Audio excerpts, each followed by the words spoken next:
শাশুড়ি জিন্দাবাদ। কি আপনি হুঁকো বাবু?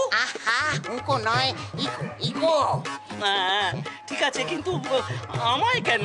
বলে আমায় কেন? আপনি তো পুরুত, নিশ্চয়ই আমার বাড়িতে আপনাকে বাসন মাজতে বা কাপড় কাচতে নিয়ে যাবো না।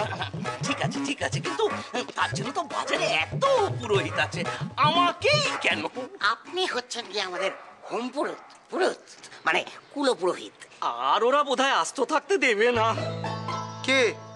ওসব কথা এখানে বলা যাবে না।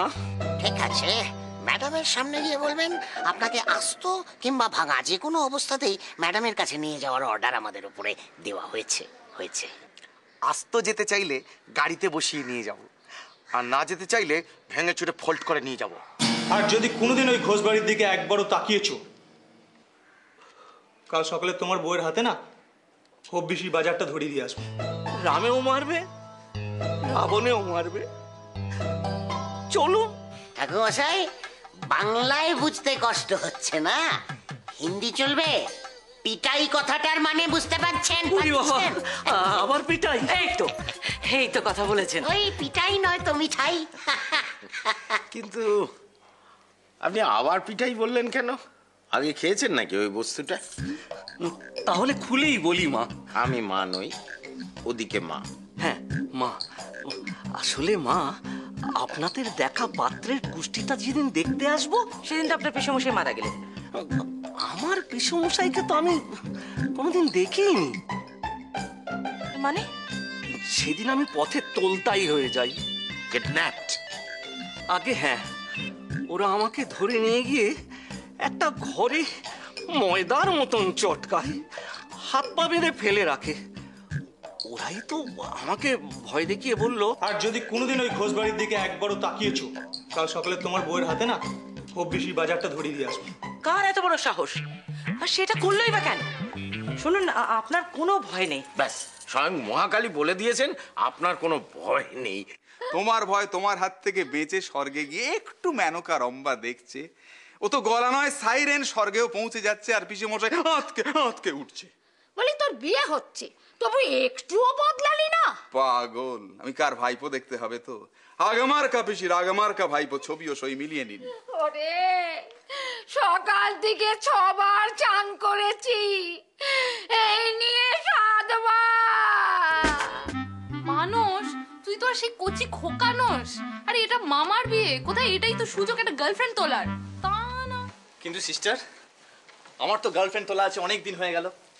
এবার তাকে বাড়িতে তুলে আনতে হবে।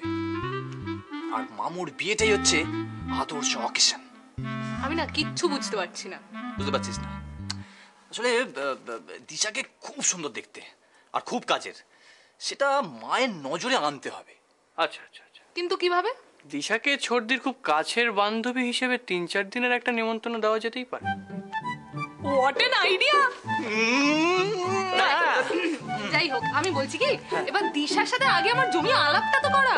হ্যাঁ হ্যাঁ, আমারও আলাপটা করাও। মানে এত ভালো দেখতে বলছো, মানে আলাপটা না করলে। এই বিয়ের কদিন সমস্ত দায়িত্ব হেসেলের আপনার। বলি বিয়ান না দারোয়ান? একদম দারোয়ান নন। এ কদিন হেসেল থেকে কিছু নিতে হলে আমিও ওনার অনুমতি নেব। আপনি এখানে দাঁড়িয়ে কি করছেন? সময় নষ্ট করছেন। চলুন, আপনার ছেলের বউয়ের ঘরে চলুন। চলুন। ও মা। হ্যাঁ রে বল। মা, ওনা দিশা আমার বেস্ট ফ্রেন্ড। থাক থাক থাক থাক থাক, মঙ্গল করুন। মা, ভাবছিলাম মামার বিয়ে পর্যন্ত দিশাকে রেখে দিয়ে একদম ছাড়তে ইচ্ছে করছে না। থাকুন আমাদের বাড়িতে। হ্যাঁ থাকুক না, খুব ভালো কথা তো। তা বাড়ির লোকজন জানেন? হ্যাঁ হ্যাঁ, বিপত্তারিণী সব বলেছে। তোর বাবা আমাকে নেমন্তন্ন করেছিস তো? আমার মা বাবা নেই, আমি আমার মামা মামির কাছে মানুষ। আহারে, তা ওনাদের বলেছিস তো? হ্যাঁ বলেছি, কিন্তু মামির কাকা অসুস্থ না। ও হ্যাঁ হ্যাঁ হ্যাঁ হ্যাঁ। শাশুড়ি জিন্দাবাদ।